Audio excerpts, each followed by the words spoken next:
Rabies या hydrophobia लाइसा virus से फैलने वाला खतरनाक रोग है। जब कोई संक्रमित जानवर किसी अन्य जानवर या इंसान को खरोंचता या काटता है तब रेबीज फैल सकता है।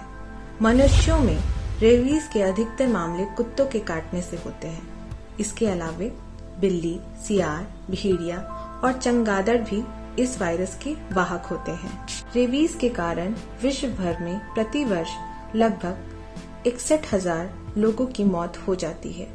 इनमें से 95% से अधिक मौतें एशिया और अफ्रीका में होती है। वहीं भारत में हर साल लगभग 20,000 लोगों की मौतें रेबीज से होती हैं। दुनिया भर में जितनी मौतें रेबीज से होती हैं, उनमें से 40% 15 वर्ष से कम आयु के बच्चे होते हैं। WHO के अनुसार दुनिया भर के 150 देश रेबीज वायरस की समस्या से जूझ रहे हैं। हर 90 मिनट में एक व्यक्ति की मौत रेबीज वायरस की वजह से होती है।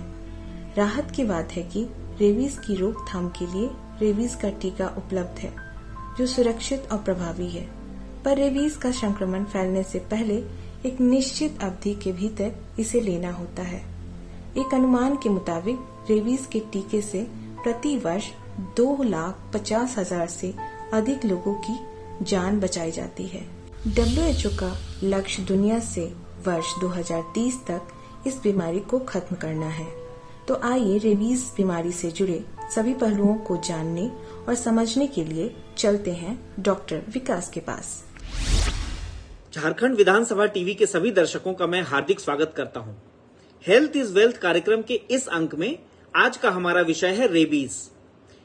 चिकित्सा जगत में इतनी सारी प्रगति होने के बावजूद आज भी जो रेबीज की बीमारी है वो एक गंभीर समस्या और चुनौती बनकर हमारे सामने खड़ी है।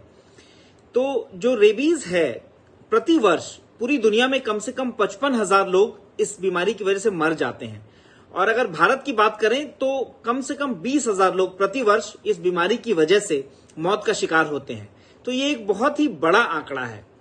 इसलिए इस बीमारी के बारे में जानना और उससे बचने के उपाय एक बहुत ही इंपॉर्टेंट प्रिवेंटिव हेल्थ मेजर है।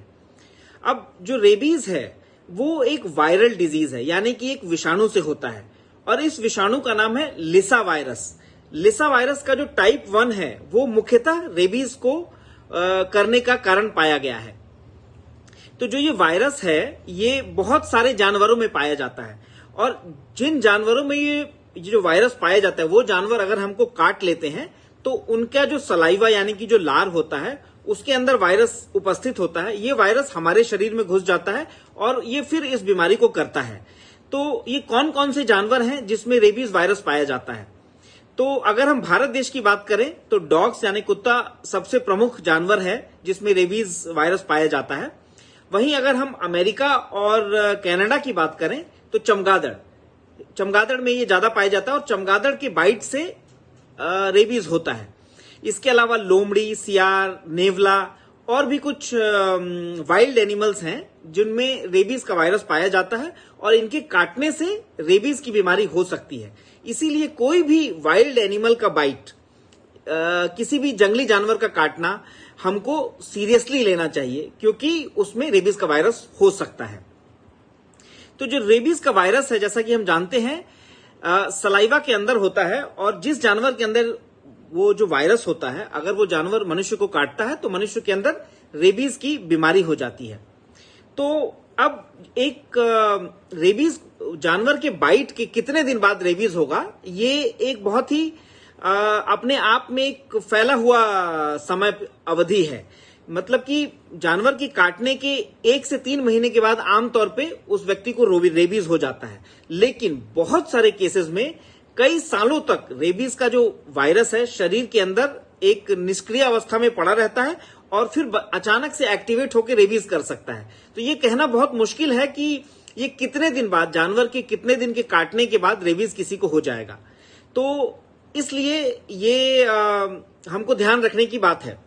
अब जो ये वायरस है, ये जब वायरस से संक्रमित जानवर आदमी को काटता है तो ये वायरस वहां के जो संयोजक उत्तक होते हैं उसमें वो विभाजित करके अपनी संख्या बढ़ाता है और उसके बाद जो वहां का नर्व यानी कि तंत्रिका तंतु है उसमें घुस जाता है और फिर ये तंत्रिका तंतु के जरिए उसके अलोंग ट्रेवल करके हमारे मस्तिष्क में भी पहुंच सकता है और मस्तिष्क में पहुंचने के बाद ये बहुत सारा गंभीर रोग करता है। तो ये देखें कि रेबीज के लक्षण क्या क्या हो सकते हैं।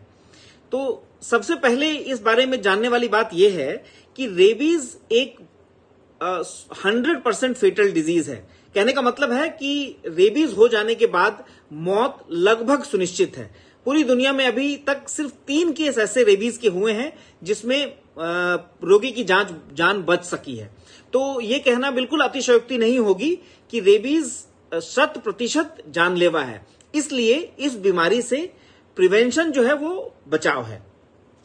तो अब हम रेबीज के लक्षणों की कुछ बात करें तो डॉग बाइट के जब रेबीज का विषाणु शरीर में एक्टिव हो जाता है और बीमारी को शुरू करता है तो हमको 3-4 दिन तक हल्का फीवर हो सकता है, गले में खराश हो सकती है या फिर बदन में दर्द हो सकता है, भूख में कमी हो सकती है। तो इसको हम लोग प्रोड्रोमल सिम्टम कहते हैं जो कि शुरू में होता है। लेकिन कुछ सिम्टम ऐसे हैं जो स्पेसिफिकली जो विशेष तौर पे रेबीज में ही देखे जाते हैं, जैसे कि जहां पे बाइट हुआ है, जहां पे जानवर ने काटा है, उस जगह पे हमको झंझनाहट टिंगलिंग सी फील होगी, तो ये रेबीज के पक्ष में जाता है ये होना। इसके अलावा जो रेबीज का कुछ और लक्षण है जो एकदम कैरेक्टरिस्टिक विशेष रूप से और केवल रेबीज में ही पाए जाते हैं, वो है कोई भी तेज ध्वनि या फिर तेज रोशनी हो तो व्यक्ति उसको सहन नहीं कर पाता है। जैसे ही तेज रोशनी होगी या फिर तेजी से आवाज सुनाई देगा तो वो आदमी उससे बिल्कुल सिहर जाएगा, उसको वो सहन नहीं कर पाएगा। इसके अलावा एरोफोबिया करके एक लक्षण होता है जिसमें अगर रेबीज के मरीज के सामने अगर ठंडी हवा का झोंका आता है तो उसके गले के और फेस के जो मसल्स हैं वो अकड़ जाते हैं, उसमें स्पैजम आ जाता है अचानक से और वायलेंट स्पैजम होता है, बहुत ज्यादा होता है। इसी तरह से इसमें हाइड्रोफोबिया का भी लक्षण परिभाषित किया गया है। तो हाइड्रोफोबिया का मतलब है जल से या पानी से डर। तो इसमें क्या होता है कि कई केसों में कई रोगी में पानी को देखते ही उसके शरीर के अंदर मिर्गी का दौरा आ जाता है, वो बिल्कुल पूरे शरीर की मांसपेशियां अकड़ जाती हैं, सांस लेना भी रुक सकता है या फिर ऐसे मिर्गी के कई दौरों में आदमी की मौत भी हो सकती है। और जनरली रेबीज के पेशेंट की जो मौत होती है वो इसी तरीके से होती है कि उसका स्पैजम हो गया सारे मसल्स में, मिर्गी का ऐसा दौरा आया कि सांस लेने की क्षमता खत्म हो गई और आदमी मर गया। तो ये जो है सबसे गंभीर और सबसे विशेष सिम्टम है रेबीज का, हाइड्रोफोबिया। अब रेबीज की बीमारी का पता कैसे लगाएं? तो जहां तक है, पहले तो जो संक्रामक रोग है, संक्रामक जानवर है वो काटता है तो उससे हमको एक संदेह हो जाना चाहिए कि क्या इस जानवर में रेबीज है कि नहीं, और इसीलिए हमको किसी विशेषज्ञ, किसी चिकित्सक से मिलके उसको डिस्कस करना चाहिए। इसके अलावा जहां पे बाइट हुआ है उसका बायोप्सी करके देखा जा सकता है कि क्या उसमें वायरस है, तो इस तरह से पता लगाया जा सकता है। जो जानवर है उसका सलाइवा का चेक किया जा सकता है कि उसके अंदर कोई वायरस तो नहीं है। तो लेकिन ये आमतौर पे ज्यादा यूज नहीं होता है क्योंकि लक्षण और जनरली एनिमल बाइट की हिस्ट्री होती है जिसके बेसिस पे हम पता लगा सकते हैं कि रेबीज है कि नहीं है। तो जैसा कि हमने देखा कि रेबीज के केस में जो कि एक 100% जानलेवा बीमारी है, बचाव ही सबसे बढ़िया इलाज है, prevention is the best cure. तो इसलिए हम सबको रेबीज से बचना है और इसलिए मैं ये जिक्र करना चाहता हूं कि अगर कोई एनिमल बाइट हो जाए, खासकर हमारे देश में अगर डॉग बाइट हो, तो हमको क्या करना चाहिए। तो सबसे पहले तो ये है कि भारत में जो रेबीज की बीमारी है वो मुख्यतः कुत्तों के काटने से होती है। तो इसमें सबसे इंपॉर्टेंट बात नोट करने की ये है डॉग बाइट में कि वो अनप्रोवोक्ड बाइट तो नहीं है, यानी कि आपने कुत्ता अपने आप आके काट तो नहीं गया। तो ऐसा डॉग रेबीज डॉग हो सकता है। अगर कोई खेल रहा है उससे या कुछ हो गया प्रोवोक करने पर, कुत्ते को उत्तेजित करने पर अगर कुत्ते ने बाइट किया है तो कह सकते हैं कि रेबीज हो भी सकता है, नहीं भी हो सकता है। बट अनप्रोवोक्ड बाइट जिसमें कुत्ते को उत्तेजित नहीं किया गया और फिर भी कुत्ते ने काटा, वो एक बहुत ही गंभीरता से लेने वाली चीज है।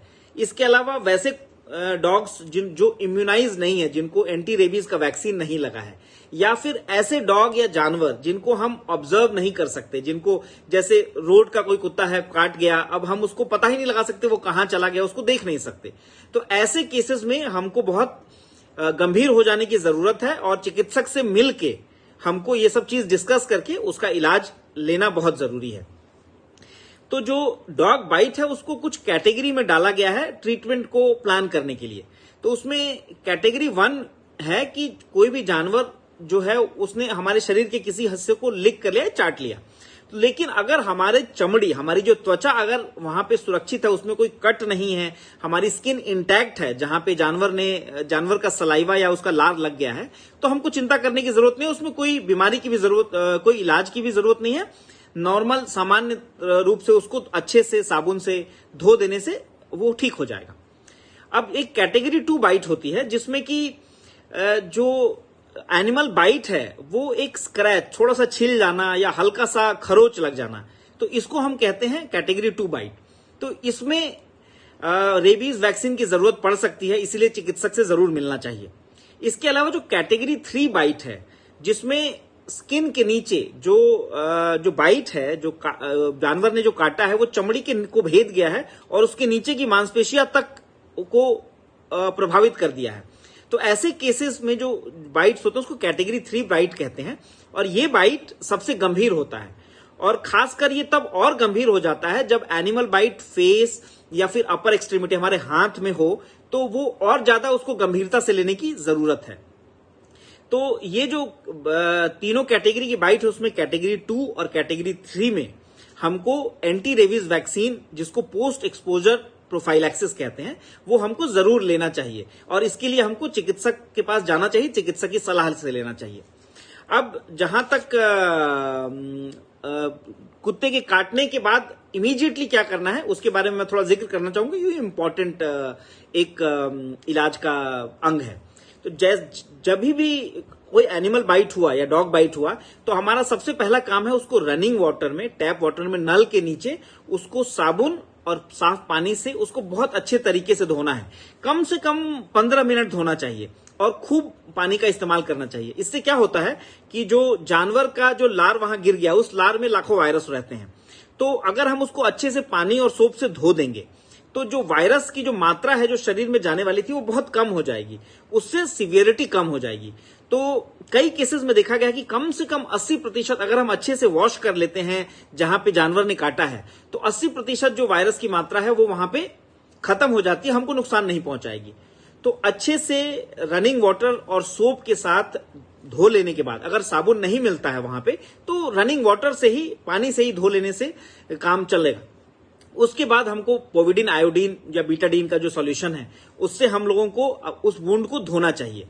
और जो डॉग बाइट का जो अगर वुंड बड़ा है, अगर जो जहां पे काटा है वहां पे मांस उखड़ गया है या चमड़ी बहुत दूर तक कट गई है और ऐसा लगता है कि टांका लगाने की जरूरत है, तो जनरली रेबीज के केस में इमीडिएटली एकदम काटने के तुरंत बाद टांका नहीं लगाना चाहिए, क्योंकि उस टाइम टांका लगाने से वायरस का जो शरीर में फैलाव है वो और बढ़ सकता है। इसीलिए कम से कम 24 घंटे का वेट करना चाहिए, और अगर टांका लगाने की बिल्कुल जरूरत है तभी टांका लगाया जाए और कम से कम टांका लगाया जाए।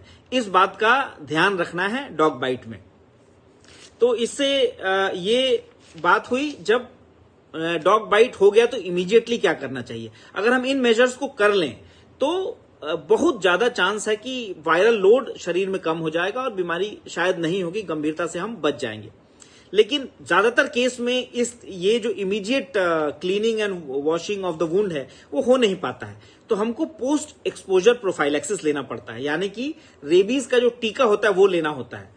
तो रेबीज के टीका लेने के कई सारे वो बनाए गए हैं, उनके डोज कई सारे अलग अलग तरीके के बनाए गए हैं। उसमें एक सबसे कॉमन डोज रेजिमेंट जो है जिसका मैं जिक्र करना चाहता हूं वो ये है कि जिस दिन डॉग बाइट हुआ उस दिन पहला रेबीज का टीका लगता है, जिसको हम 0 डे बोलते हैं, और वहां से सारी काउंटिंग करते हैं। तो 0, 3, 7, 14 एंड 28 ऐसे इन दिनों पे 5 टीके लगते हैं। यानी कि जिस दिन टीका लगा वो 0 डे हुआ, उसके बाद से तीसरे दिन दूसरा डोज, इसी तरह से 7वें दिन, 14वें दिन और 28वें दिन ये हमको टीका लेना है और ये टीका कोई भी मिस नहीं करना है। और जो जानवर है अगर हम उसको ऑब्जर्व कर सकते हैं तो ऑब्जर्व करेंगे। अगर 10 दिन के बाद भी वो जानवर अगर बिल्कुल नॉर्मल है और मरा नहीं तो शायद उसको रेबीज नहीं था और डॉक्टर की सलाह से, चिकित्सक की सलाह से आप बाद की जो 14वां और 28वें दिन की जो वैक्सीन है उसको नहीं भी ले सकते हैं, लेकिन डॉक्टर की सलाह से ही। उसके अलावे अगर हम ऑब्जर्व नहीं कर सकते हैं तो ये जो 5 डोज है इसको हमको एकदम निश्चित तौर पे इसको हमको पूरा लेना है।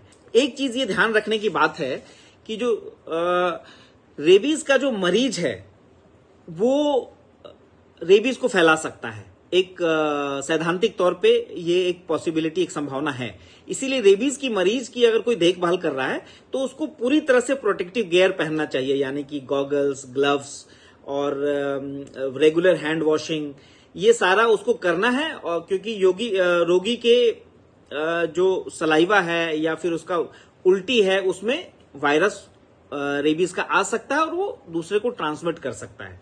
तो इसीलिए ये, क्योंकि रेबीज का जो बीमारी है वो 100% फेटल है, इसका कोई इलाज नहीं है, इसलिए हम सबको बहुत ही एग्रेसिव होके, बहुत ही जागरूक होके कोई भी एनिमल बाइट है उसको हमको बहुत ही गंभीरता से लेना है। डॉक्टर की सलाह लेनी है, क्या उसमें रेबीज, उस जानवर में रेबीज हो सकता है, इस संभावना को हमको तलाशना है और उसके हिसाब से ट्रीटमेंट लेना है। यानी कि किसी भी एनिमल बाइट को हमको हल्के में नहीं लेना है। अगर हम ऐसा करेंगे तो रेबीज जैसी गंभीर बीमारी से बच सकते हैं। धन्यवाद।